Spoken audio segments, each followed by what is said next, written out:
Action. Murugadoss దర్శకత్వంలో మహేష్ బాబు ఓ cinema చేస్తున్న సంగతి తెలిసిందే. నెల రోజులుగా ఈ సినిమా షూటింగ్ అహ్మదాబాద్ లో జరుగుతుంది. మహేష్, ఎస్జే సూర్య, మరో విలన్ భరత్ లపై అక్కడ భారీ యాక్షన్ ఎపిసోడ్స్ ను చిత్రీకరించారు. ఇటీవల ఈ షెడ్యూల్ పూర్తి కావడంతో ఈ సినిమా యూనిట్ హైదరాబాద్ చేరుకుంది.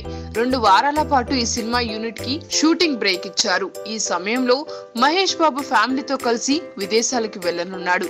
ఈ సినిమా తదుపరి షెడ్యూల్ మొదలయ్యే సమయానికి ఆయన తిరిగి వచ్చేస్తాడు. ఈ షెడ్యూల్ తో ఈ సినిమా షూటింగ్ పార్ట్ పూర్తవుతుంది. జనవరి 1వ తేదీన ఈ సినిమాకి సంబంధించిన ఫస్ట్ లుక్ ను విడుదల చేస్తారు. అప్పుడే ఈ సినిమా టైటిల్ ఏమిటి అనేది తెలియనుంది. మీకు ఈ వీడియో నచ్చితే ఒక లైక్ కొట్టండి, లేకపోతే కామెంట్ చేయండి. బట్ సబ్స్క్రైబ్ చేయడం మర్చిపోకండి.